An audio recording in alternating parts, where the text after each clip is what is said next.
Shalom mes frères, donc on va continuer sur Apocalypse avec le chapitre 10. Je vis un autre ange puissant qui descendait du ciel, enveloppé d'une nuée.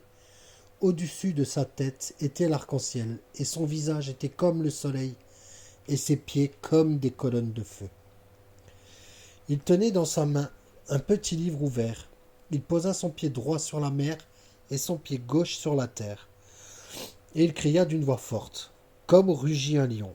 Quand il cria, les 7 tonnerres firent entendre leur voix. Et quand les 7 tonnerres eurent fait entendre leur voix, j'allais écrire, et j'entendis du ciel une voix qui disait « Scelle ce qu'ont dit les 7 tonnerres, et ne l'écris pas. » Et l'ange que je voyais debout sur la mer et sur la terre leva sa main droite vers le ciel, et jura par celui qui vit au siècle des siècles, qui a créé le ciel et les choses qui y sont, la terre et les choses qui y sont, et la mer et les choses qui y sont, qu'il n'y aurait plus de temps.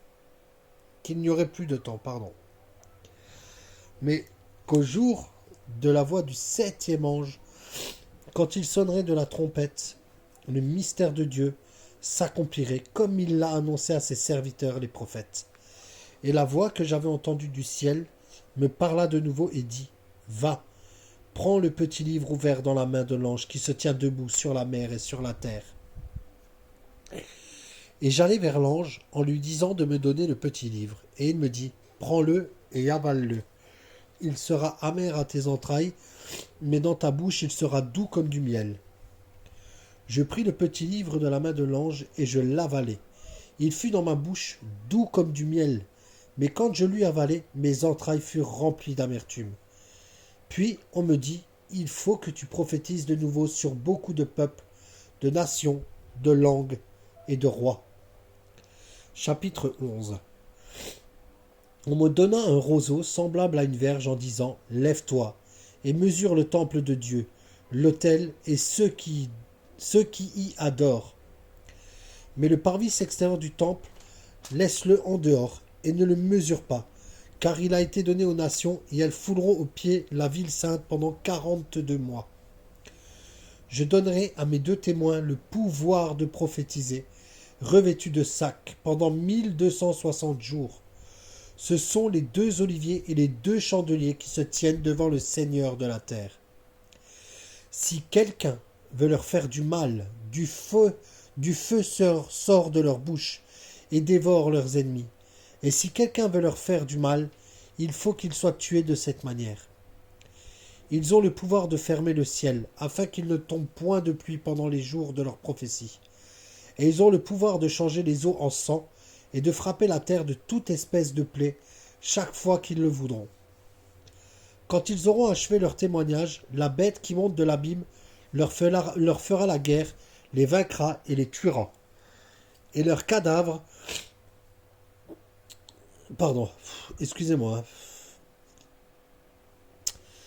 Et leurs cadavres seront sur la place de la grande ville qui est appelée dans un sens spirituel Sodome et Égypte, la même où leur Seigneur a été crucifié.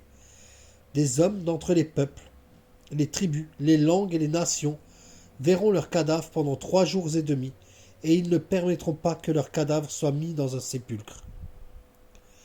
Et à cause d'eux, les habitants de la terre se réjouiront et seront dans l'allégresse, et ils s'enverront des présents les uns aux autres, parce que ces 2 prophètes ont tourmenté les habitants de la terre. Après les 3 jours et demi, un esprit de vie venant de Dieu entra en eux, et ils se tinrent sur leurs pieds, et une grande crainte s'empara de ceux qui les voyaient. Et ils entendirent du ciel une voix qui leur disait « Montez ici !» Et ils montèrent au ciel dans la nuée de leurs ennemis, et leurs ennemis les virent. À cette heure-là, il y eut un grand tremblement de terre, et la 10e partie de la ville tomba. 7000 hommes furent tués dans ce tremblement de terre, et les autres furent effrayés et donnèrent gloire au Dieu du ciel. Le second malheur est passé, voici le 3e malheur vient bientôt. Le 7e ange sonna de la trompette, et il y eut dans le ciel de fortes voix qui disaient « Le royaume du monde est remis à notre Seigneur et à son Christ. Il régnera au siècle, pardon, il régnera au siècle des siècles. Et les 24 vieillards qui étaient assis devant Dieu sur leur trône se prosternèrent sur leur face et ils adorèrent Dieu, en disant, nous te rendons grâce, Seigneur Dieu Tout-Puissant, qui est et qui était de ceux que, car, excusez-moi, je suis un peu malade, de ce car tu as saisi ta grande puissance et pris possession de ton règne.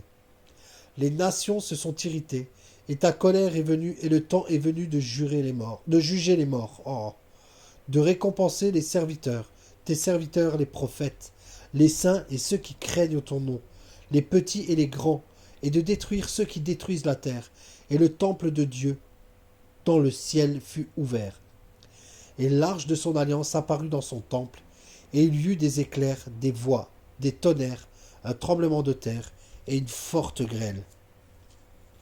Un grand signe parut dans le ciel, une femme enveloppée du soleil, la lune sous ses pieds et une couronne de 12 étoiles sur sa tête. Elle était enceinte et elle criait étant en travail et dans les douleurs de l'enfantement. Un autre signe parut encore dans le ciel, et voici, c'était un grand dragon, rouge, ayant 7 têtes et 10 cornes, et sur ses têtes 7 diadèmes.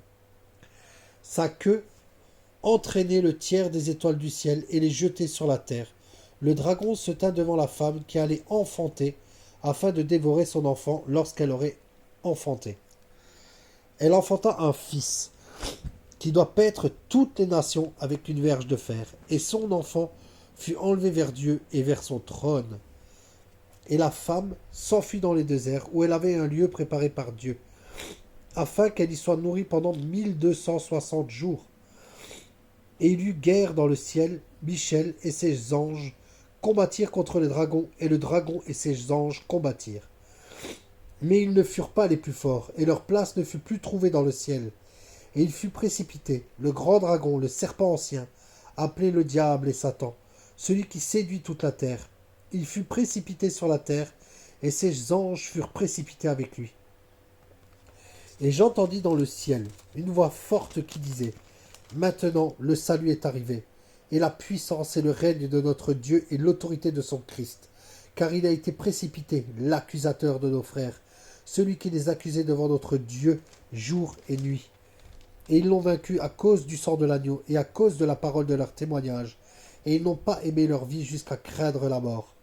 C'est pourquoi réjouissez-vous, cieux, et vous qui habitez dans les cieux, malheur à la terre et à la mer, car le diable est descendu vers vous, animé d'une grande colère, sachant qu'il a peu de temps.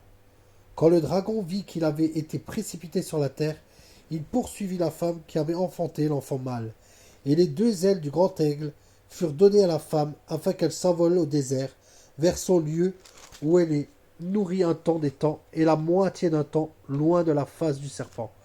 Et de sa bouche, le serpent lança de l'eau comme un fleuve derrière la femme, afin de l'entraîner par le fleuve. Et la terre secourut la femme, et la terre ouvrit sa bouche et engloutit le fleuve que le dragon avait lancé de sa bouche. Et le dragon fut irrité contre la femme, et s'en alla faire la guerre au reste de sa postérité, à ceux qui gardent les commandements de Dieu, et qui ont le témoignage de Jésus. Et il se tint sur le sable de la mer. Voilà mes frères et sœurs en Christ, c'est terminé pour ce soir.